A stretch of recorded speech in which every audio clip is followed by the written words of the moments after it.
is Lori Rehfeldt, actually Major Lori Rehfeldt. On January 23rd, 1978, as an 18-year-old, I enlisted in the Air Force as an E1 Airman Basic. I filled out a dream sheet with England as my first choice for an assignment. You have to understand, back then, women comprised only 5% of the military. I was told I should be barefoot and pregnant and was not wanted in the 81st Security Police Squadron. Before I even arrived, despite my desire to fit in, it never happened. Then came the high strangeness of trying to survive RAF Bentwaters, which included a UFO breaching military airspace. Fortunately, I was on patrol with Airman First Class Keith Duffield, a young man who had more credibility than I did as a woman. This is the story of my first assignment in the United States Air Force. Thank you. What I'd like to do now is to share with you a PowerPoint presentation that is mostly photos, so you get an idea of what my life was like during that time at RAF Bentwaters. I just want to say that what I found my experience to be was mostly the high strangeness of RAF Bentwaters and RAF Woodbridge. And you'll learn more about me than most people really realize just what was going on. So I'd like to back up a little bit and share this with you to say where my beginnings were. I grew up in a family that we went to Catholic school. But the irony is that I am in this photo, and if you look to the right, I'm the one that's dead smack in the middle. And this was my, of course, 4th grade class, but if you look carefully, you can see the emblem everyone is wearing. It's SPS for St. Patrick's School. And I wore that emblem for 7 years before I graduated from 8th grade. And there I went into the Air Force, and I was part of the 81st SPS. So it's just kind of ironic. Now here's a photo of me and basic training. I'm at the way top. And this is in January of 1978. With a smile on my face, you can tell I was not homesick, and I really enjoyed the camaraderie of basic training and made some wonderful friends there. Now this was me actually before the night before I went into basic training. I was sitting in my bedroom. You can see I got my old Samsonite by my leg, and I'm just kind of doing a reflection to say, so this is my life. I'm on an adventure. And I was nervous, but excited. Now, after basic training, this is me with my mom. I'm fresh out of basic training. And mom is ready to take me to McGuire Air Force Base. That's why I'm in my Class A uniform. I'm heading to a Royal Air Force Base. How exciting is that? I'm so excited. I'm going to RAF Bentwaters, UK. Now, I was like I mentioned, an Airman Basic. That's E1. That's the lowest rank you could possibly be. And when I left technical school, it was different than the guys, because the guys had to go to Camp Bullis. They had to do some combat training, where women didn't have to do that. And in fact, in basic training, women had to learn how to put on makeup as opposed to go shoot the M16. And I didn't get combat boots until I was in technical school for law enforcement. Now, I did get my beret at the time, but I didn't have an emblem, and I wasn't sure if I was allowed to even wear it at that time. So my outfit, I look like Jackie Kennedy with the pillbox hat, but I didn't care. I was heading to my adventure. Now, I got to Bentwaters. As soon as I got off the bus, I felt a heaviness over me. And I didn't understand what it was. I thought, well, maybe I'm tired. It'd been a long flight. And I really, you know, I was definitely in the midst of jet lag. So this is me in my dormitory. And in the background, it's funny, is that there's actually what do you call that? This farm field. So it was really kind of pretty. So I was just kind of, thinking, well, I'm trying to make the best of it. And but I'm sitting there, but I still have this really bad vibe that something is definitely off about this area. And it really did cause me quite a bit of stress also. So the next thing is that this is me sitting on top of the back of a chair. And I actually took the photo. I had my camera in I think I had the whole setup. So I put my camera up on the bed and decided to take a photo. But I was just really not wanting to be there. I wanted to actually go back to Mildenhall, RAF Mildenhall. That was an incredibly beautiful base in Lakenheath, where RAF Bentwaters, we had a lot of Quonset huts, and you'll see more when I come to it, but it didn't have much going on. And the other thing interesting is that women took up one floor of a dormitory. So you're looking at maybe 10, 15 women in the dormitory. And that was within all the career fields. That wasn't just law enforcement. In fact, it would have made more sense if I lived in the dormitory where the guys were, because it's really difficult to go into your own dormitory. And if someone has a guy in the room or whatnot, they would actually, if I had to apprehend them or something, then I go home and they're in the dorm and I'm in the dorm and they're like, what the heck? So anyway, it just, they were trying to make it work and it really didn't work. Now, I'm actually taking you right now on a tour of the base. This is the main gate to go to the technical side of the base. And most people, the big event was to go to the post office. You go to the post office, check to see if you have mail, and you're all happy. Now, the young gentleman here, he is actually an E2. So he's an airman, no longer an airman basic, but he was still brand new.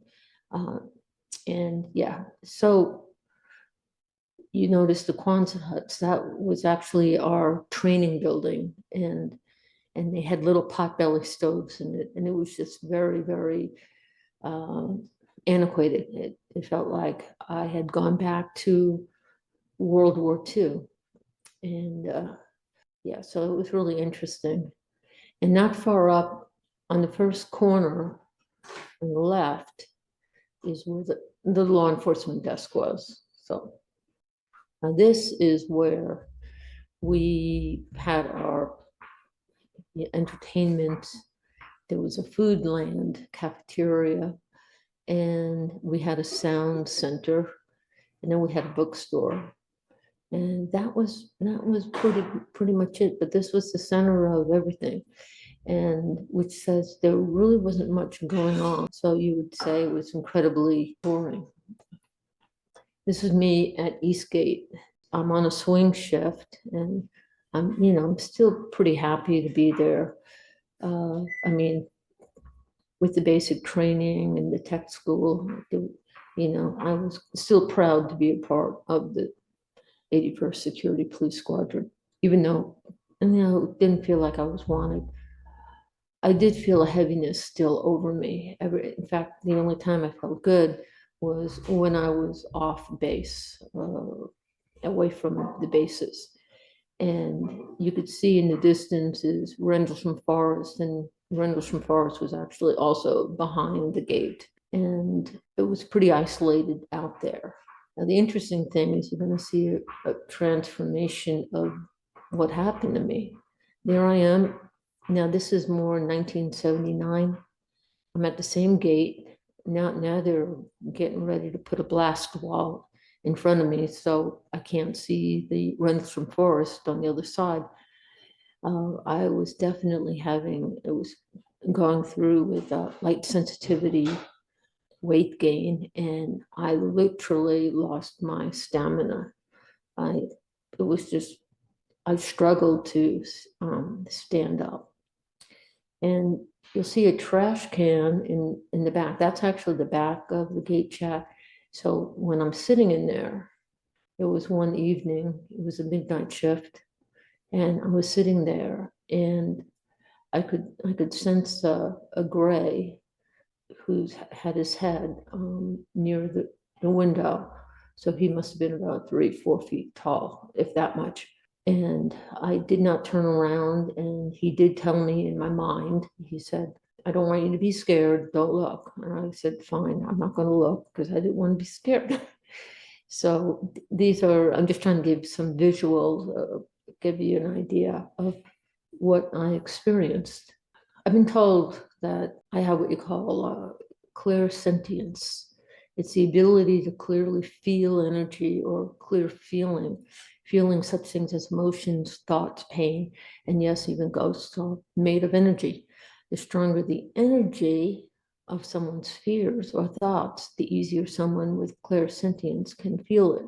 And what's interesting is that a lot of the communication, for instance, like with the gray that I had, was they were communicating to me through my mind. And, I wasn't totally happy about it, but you do what you can do. And did I share this with anyone? No, I did not. I just knew it was not. I would probably be taken off a flight. A flight is similar to a platoon. A clairsentient is an individual who perceives kind of like a sixth sense by feeling knowledge about an object. A good example is able to visualize an item without seeing an image of the specific item. And that's pretty much what I did. Even sense the presence of spirits and discover events surrounding that individual's death. I've got a lot of stories I could share about that. But I was just dealing with being, isolated by my security police, the people I worked with. And so I really kind of felt left out, that I could not share this part of me because most of them were very, very logical. You see the trees in the forest, you don't see what's in between the trees, that kind of thing. I mean, if you talk to Jim Peniston or other non-commissioned officers that were there, it's really difficult to share what you're experiencing when it's not like, see the tree, you see this, see that, here's the fact, here's the object, we can hold it, touch it, use our senses. But when you're using your sixth sense, that's where it gets a little bit screwy. Now, I call this one the crazed ghost of Rendlesham Hall. This was at the Ivy Lodge gates, and I'll show you a picture so you get an idea where Ivy Lodge gate is. I would actually have to, this was at RAF Bentwaters. In fact, this is the only experience I had at RAF Bentwaters. The rest of it was at near Rendlesham Forest over at RAF Woodbridge. But I was just driving my pickup truck to check the buildings, and all of a sudden I felt this sensation of what you see, pressing his face against the window of the driver's side. Now, we drove American cars, so the steering wheel, if you're sitting in the driver's seat, would have been on the right. And so this person, you could say, was mischievous, and I've done a lot of research on these events, and one that comes to mind is that Rendlesham Hall, which was near Ivy Lodge Gate, in the 1920s, was known for a place for the inebriates. It was like a, what do you call it? Yeah. So anyway, like a recovery place for alcoholics. And I think what happened, as possibly part of it, was that he went over by Ivy Lodge Gate, might have been really drunk or on drugs, and he fell into a pond, because I knew there was a pond on the other side, although I could not see it. And so it was just really, really strange. But many decades later, Google Maps. Now let's see what's over there. Okay, hang on 1 second here. Okay, so we've got Rendlesham Hall. Here's the dormitories, and here is where I'm pointing is Ivy Lodge Gate. That main gate I was telling you about was actually over here. Well, I don't know why I'm moving it over here. On this photo, you're going to see where the Ivy Lodge Gate Shack is. So if the gate, the side gate for people to enter or not, were, you would stand at the gate. I stood at the gate many times, and you see the fence lines. So what I normally would do on the street that's got the lines, I would make a right turn, and you see the fence line now. So I'm heading over from the main road at the Ivy Lodge Gate Shack, and I make that sharp kind of right turn. And then from there, I'm going to check the locks gate, liquid oxygen. And it was there that where you see the crazed man or monster is about where I parked my truck. And it was there that he was taunting me. But here's the thing. Now, again, this is Google Earth. And if you look to the very top, you could see a pond. And it's really kind of tidy in there now, but back then it was all covered in vines. You couldn't see anything through it. But I knew there was a pond there, and I knew something happened. And so I knew it came out of the pond. Now, you could have also been there was a small Orford castle, I believe it was, and there was another kind of a demon or being that would also taunt people and haunt them. But so with him, this was the other one. This is 1933. Rendlesham Hall is a sanitarium for the inebriates, and it's really, really beautiful. Now, again, what I mentioned earlier was that you can see where Rendlesham Hall is and where the airmen dorms are. That it's very, very close, not even a half a mile. And we had some serious drug and alcohol problems at the base, especially in the dormitories.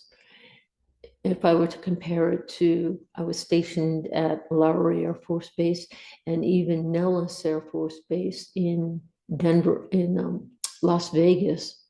The drinking wasn't so over the top as it was over at RAF Bentwaters.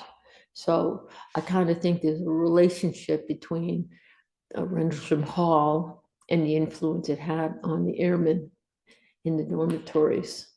Speculation, but that's okay. Okay, yeah, again, I'm showing where the Ivy Lodges and the location of Rendlesham Forest. Mystery at Eastgate at 0300 hours. I was lead patrol with Airman First Class Keith Duffield. I went out to the East Gate to check the locks. Okay, so at this point, I want to share this with you. This is February of 1980. My job was pretty much entry controller and working in law enforcement. It was about 2 or 3 o'clock in the morning, and it was just a clear night. I was on patrol at the time, just kind of, bored. All of a sudden, we see this light approaching. It was coming from the area of the North Sea. We couldn't see the aircraft itself. It was moving in like a regular aircraft. And we looked over at the runway, waiting for the lights to go on. As it got closer and closer, it just stopped. It didn't make any noise. And it just moves up, down, left, right. The movement was very geometric. It was not a normal movement. It was very definitive. And that's where it split into 3 pieces. Those 3 pieces split off, and it took off and flew across the runway at a phenomenal speed, and then went straight up. And now we're stunned. We're like, what was that? The film Mystery at Eastgate was done by Rodrigo Vieira, and he lives in Portugal, and he is on Facebook, and he is really, really talented. And he actually asked me if he could do that video, and we collaborated together, and that's what we came up with. And but he did it all. He did it all. He is one amazing person, and just look him up. And anyway, I had to give him credit for it because he did it. So let me see here. After having that event, and I departed RAF Bentwaters in December 15th, 1980. And I was just really glad to get the hell out of there. And when it was about 1995, now you're talking about 15 years later, I had heard the internet that would have been Netscape. It was so old, but I typed in RAF Bentwaters, and what came out was Left at Eastgate, a book written by Peter Robbins and mainly Larry Warren. It was his story, and I was just blown away. I was like, oh my God, it came back. And so, because it was so funny, because I had just left there not even a week before the events, maybe a little bit longer, I don't know, but I was still pretty excited. And this is a drawing that came into my mind when it was kind of like an awakening. And so I was just really feeling it was coming out. So so I did a lot of drawings, okay? Now the drawing on the right, it says, I drew this. Notice the circles. And you could see Eastgate in the background, and it doesn't look pleasant. It wasn't supposed to, but that was Bentwaters. But then you look at, let me see here. Yeah, you look at Larry Warren's painting, and it's the same thing. It's a little different, but it's very similar. And I didn't know he drew it, and he didn't know he drew it. And then, of course, you've got what Peniston had seen. Now, keep in mind, I drew my picture in about 1995 or 96, somewhere in there. But the interesting thing is, if you look at the orbs in all 3 of them, One is inside the triangle and one is not. Now, mine is, if you were to turn mine upside down, it would be exactly like theirs, except mine is upside down. And how do you explain that? So I know, there are things that were given to us, I think, that were downloaded into us. And now keep in mind, I've done, since 1995, I've been doing a lot of research on this myself. So I do consider myself a researcher. And then I explored every avenue. I was trying to find connections with everything. So here you got Jim Peniston's glyphs. And then I cropped out this little glyph that Larry Warren had in a painting. And I was kind of like, well, that's really weird. I got the same thing in mind. So this is something else too. The author of this, let's see, Mrs. Herschel, he was showing the three sun stars as a trinity, but one's the most important. So, I mean, these are some of the researches we were looking at, and you could see, with the Father, Spirit, Son, and it's throughout, it's throughout all different religions, different, just different. There's just so much going on. And, whether, if you do an archaeological find, you'll probably find something very similar to it somewhere very, very important in China, in India, in anywhere in the world, I'm sure. And because it definitely came before us. It's almost like it's embedded in us. I mean, when the UFO did the up, down, left, right, it was very much like the sign of the cross, in the name of the Father and of the Son and of the Holy Spirit. Amen. So, there are just all these different relationships. Now here's the thing, I don't really understand most of these relationships, but now, and if you look on number 4, The Secret, you also see Orion's belt. And then you see in the right-hand corner, that's a Pleiades. Now, Pleiades also has a role in, at least through my research, Capel Green. Now, sooner or later, the film's going to come out, and we as the experiencers, put a lot of effort into it, and wanting to help the director, Dion Johnson, as much as we could, just to get the story out. It's been just a long journey, and I believe it'll be a wonderful story. It will come out, and it might actually change the people who are telling the truth and telling their truth, and sharing the story and not making up stuff. I think that's really important. So Capel Green, I'm in it. So is Stacy Smith and Larry Warren. So it's got a lot of good people in it. And one thing that I find that ever since I went on the internet and saw that the UFO had come back, the thing that I wonder, and I showed you the triangle with the 2 circles, the orbs. It reminded me of the film Close Encounters of the Third Kind, and particularly this sentence when Roy goes all the way out to the Devil's Tower, and he's like, and they pretty much dismiss him and say, well, we're glad you're here, sorry you're here, we're not going to tell you anything, but well, nice meeting you. And he's like, is that it? Is that all you're going to ask me? Well, I got a couple of thousand goddamn questions. Are you the head man around here? I want to lodge a complaint. You have no right to make people crazy. You think I personally investigate every news story on Walter Cronkite?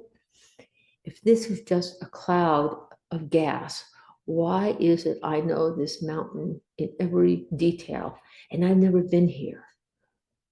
Well, that reminds me of quite a few things, like the triangle with the circles. It's like, how do I know that? And there'll be several other things that you'll see. Yeah, Netscape. It was, okay, 1997. And I'm in DC sitting at my desk and typed the following: RAF Bentwaters. Yeah, changed my life. Because I'll tell you, when I left England, I was not a happy camper. I wanted to get the hell out of there. I wanted nothing to do with it. I never wanted to ever go back there again. I mean, it was just for me, it was very, very stressful. And I just didn't want anything to do with it anymore. So when I found out it came back, it just like opened me up, like, oh my God, somebody else has experienced this and they may have more credibility than I did at that time. So I want to reach out to them, and it became part of my life. So Netscape was the conduit to get me to meet up and at least talk to Larry Warren and Peter Robbins, who wrote Left at Eastgate. Now, this is really Larry's story, and Peter Robbins just filled in a lot of detailed information that I don't know how to put it, but they worked together and it worked out. So yeah, so Larry's been definitely a big part of my life. And the other thing that's interesting is that before I went into the Air Force, I was actually going to go to the School of Visual Arts in New York City. And I found out that they had no dormitories. And so anyway, when I met Peter Robbins, he apparently did go to the School of Visual Arts in New York City and got his degree. And then he also taught there. And one thing I do find out, a lot of people that have these experiences tend to be very creative. I'm not saying they're artists, but they tend to be very creative. And Larry's very creative, and as is Peter. Rendlesham to Redemption, Steve LaPlume, he definitely has his story too, because it came back again in January of 1981. And I just am really happy, even though we're all getting older, I'm 65 now, that we've had these experiences. And for the most part, we do want to share it with people, not for recognition, but mainly for others who are sitting back and listening to this to say, I can, help you, give you some insight, give you more, and it's just comforting to be able to get my story out. So the UFO came back. I had so many questions and needed to contact Larry Warren. I felt as if I found a combat buddy who knew what I was going through. I had to get his book, Left at Eastgate. I needed to know what happened because I knew what happened. I knew the stress he went through. Larry's chapters in the books brought me back to Eastgate. The attitude, sarcasm, asshole treatment we were subjected to, in my case, silenced me. I left Bentwaters as if I escaped. Thinking about the place stresses me out. It's sad. It's really, really sad. Most people will say, if you go on websites about Bentwaters, they say, oh, I had a great time.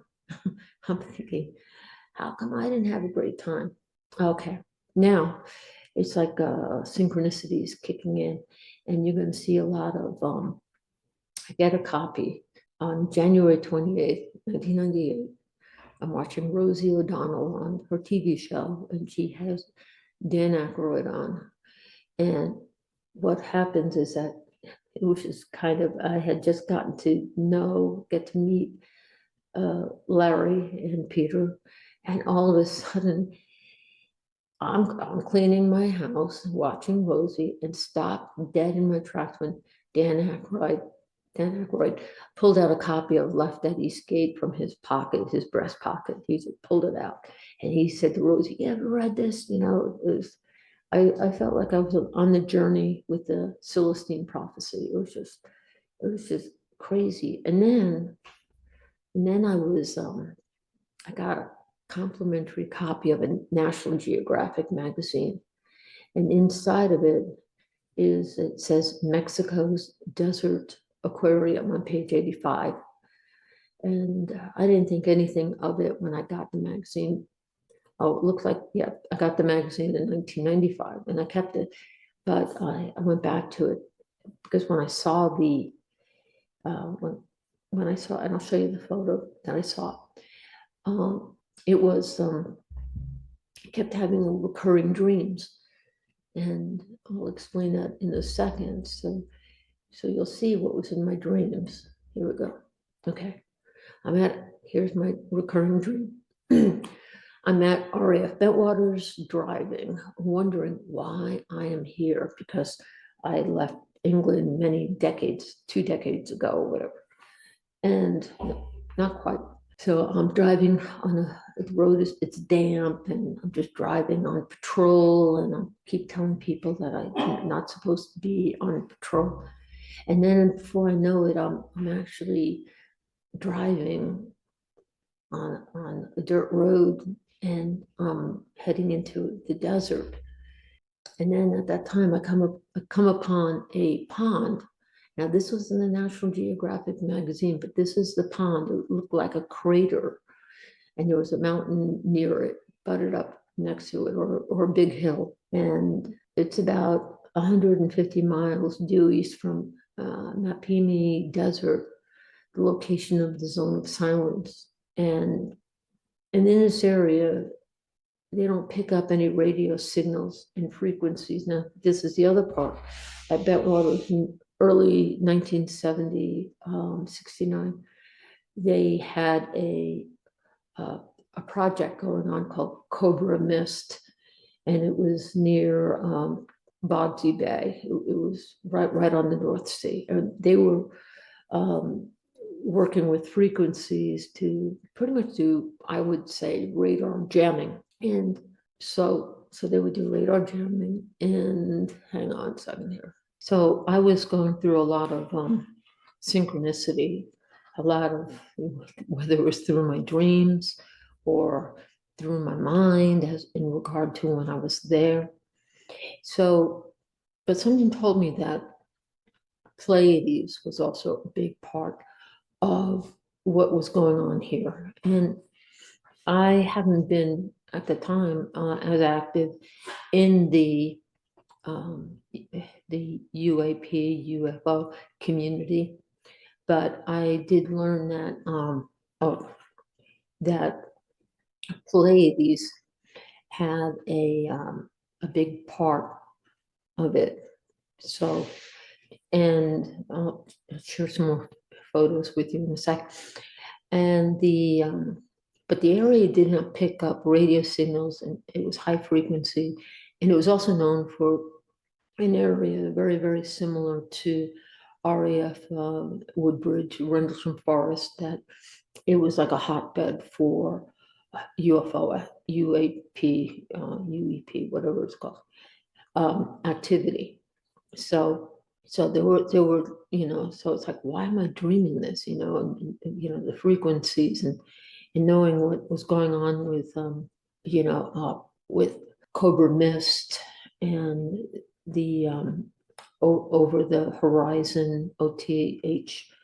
There were just a lot of different experiments that they were trying to do, mainly for, maybe jamming the frequencies for, say for, Russia, because at the time we were in the Cold War, and we'll probably head back there too soon. So that was interesting.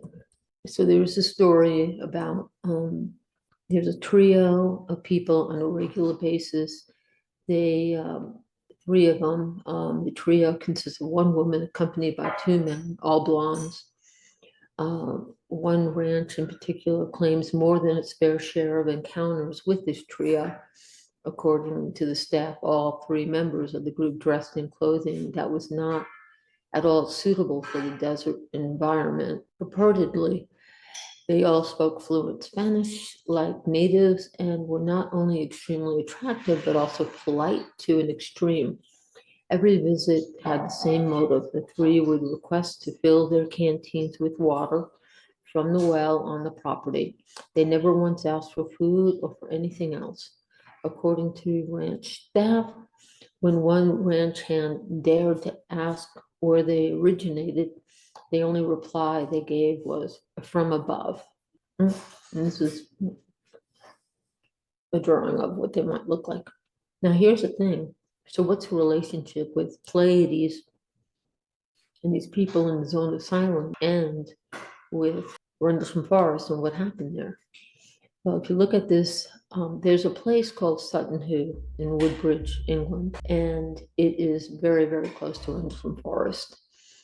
And it's known for, they found a buried ship that had all this gold and different things in it. But if you look carefully in the top left-hand corner, you'll actually see the mounds that they started to dig up. But in these mounds, they found they were in the shape of Pleiades.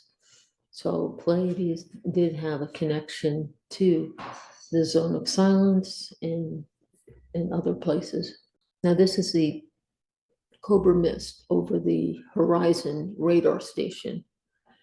It looks like an array, and it says through the early part of 1972, testing found a considerable amount of unexpected noise, which appeared as frequency shifting of the signal. This made targets appear in all of the filters, high speed, low speed, etc., even when it seemed there was nothing of the sort in that area. For instance, the system would often missiles being launched, no matter where the radar was looking. A lengthy series of investigations in the source of the noise. They found that they had to shut it down. It made a high pitched sound, and that's what they did. They shut it down, and I think what they did is they opened like a dimension or something. So it's kind of like the experiment makes a mistake, but instead of trying to figure out what went wrong, they decided to, change it or say, oh, we'll just dismantle it. This is an author who's helped me, Wayne, who's helped me quite a bit on learning about, just looking at the records that are out there. And, we had seen this one already. That's the 3 or 2 orbs. And then you can see here, there's Egyptian symbols. There's Pleiades, celestial ship. These are actually all of the glyphs that were on Jim Peniston's aircraft or spaceship. Now, what they show here is that we find that the number 3 is just really, really important. Like when my UFO split into 3 pieces, that was intentional. And the 3 with the Orion's belt is the 3 kings. I mean, there's all these different correlations. It's the leg of the bull shows alignment to the X that marked the spot, the sun-like star of our alien ancestors.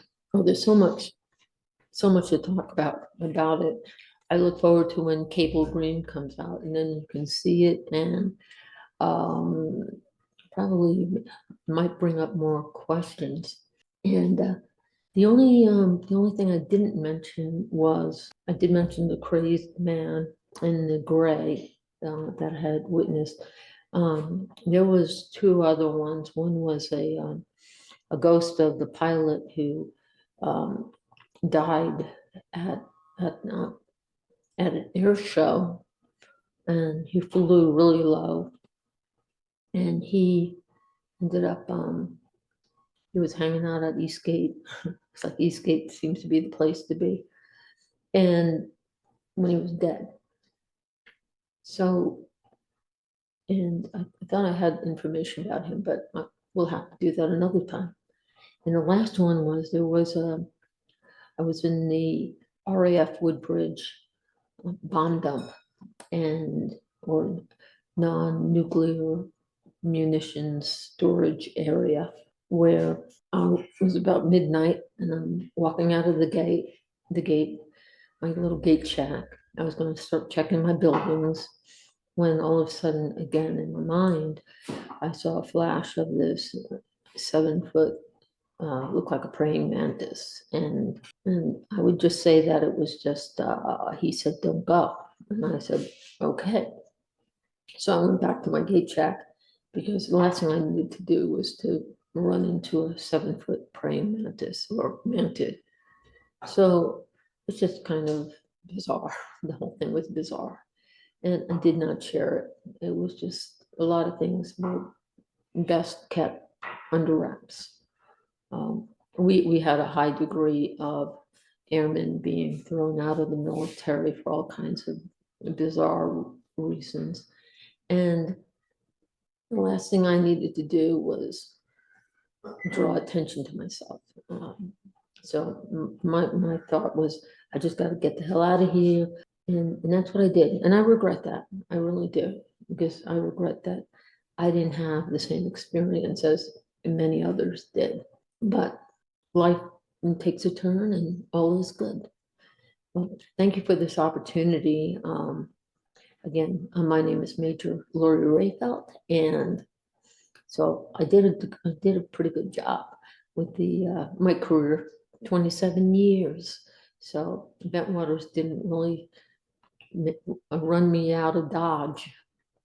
Well, thank you again for your time, and I hope this has been a good experience. Thank you.